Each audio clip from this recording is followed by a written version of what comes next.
आप लोग को मैं ये नहीं बोलती हूँ कि माँ का बात मत सुनिए, माँ का बात सुनिए, सुनना ही पड़ेगा, आपका उपाय नहीं है, नहीं सुनेंगे तो आपको इतना गंदा-गंदा बात बोलेगी कि बीबी का गुलाम से लेके हर चीज़ गंदा, अगर मुँह गंदा होता होगा तो मुँह गंदा करेगी कि आप सोच में पड़ जाएँगे कि क्या चक्कर में फिर क्या होगा, आपके साथ टेंशन होगा, झगड़ा होगा घर में, बीवी के साथ भी होगा, आपका माँ के साथ भी होगा, सबके साथ होगा, ठीक है? आपका घर का माहौल एकदम बिल्कुल खराब हो जाएगा। तो इसीलिए आपको करना क्या चाहिए मैं बताती हूँ, आप करिएगा, ये एक्सपीरियंस्ड है इसीलिए मैं बता रही हूँ।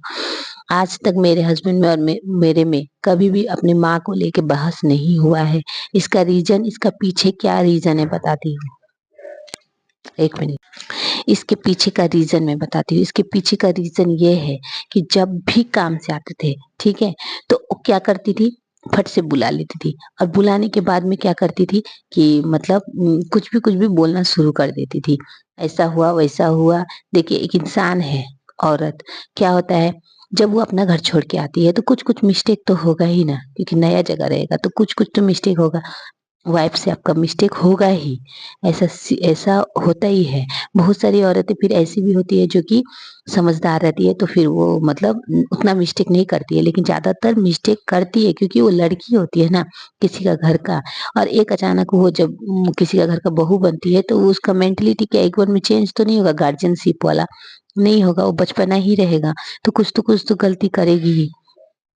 तो क्या करती है, आके बोलना शुरू कर देगी।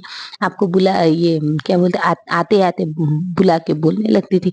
अब क्या हुआ उस चीज़ को लेके कि मेरे हस्बैंड कभी भी माँ का बात माँ के पास, बीवी का बात बीवी के पास। मतलब जैसे कि माँ जो भी बोलती है आपको, उनका बात सुनना भी ज़रूरी है क्योंकि उनका मन में शांति मिलेगा बोलने के बाद ही। जब तक नहीं बोली रहेगी तब तक दिमाग में चलता रहेगा और जब बोल देगी तो उनको शांति मिल जाएगा कि चलो मैंने ये बात अपने बेटे को बता दिया। अब आपको क्या करना चाहिए? घर में जाना चाहिए, अपने रूम में जाना चाहिए, उस बात को नहीं बोलना चाहिए आपको, एकदम नहीं बोलना चाहिए बीवी को।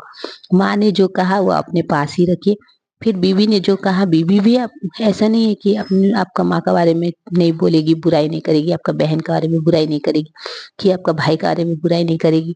कर सकती है क्योंकि सारा दिन वो रह रही है ना, तो चीज़ तो वो फेस कर रही है कि क्या-क्या हो रहा है उसके साथ। जब हो रहा है तो किसको बोलेगी? आपको ही बोलेगी। तो यहाँ पे पति जो होता है वो दोनों तरफ फँसा रहता है, जिसका वजह से क्या होता है कि आप तो माँ के साथ तो बिल्कुल नहीं र लड़ सकते क्योंकि वो गलत ही साबित होगा, क्योंकि आप सही रहेंगे फिर भी वो गलत ही है, क्योंकि आप माँ के साथ लड़ रहे हैं। और बीवी के साथ लड़ेंगे तो माँ माँ लोग खुश होगा कि चलो अच्छा हुआ, जो चाहते थे वो हो गया, क्योंकि बीवी को तो पहले धमकी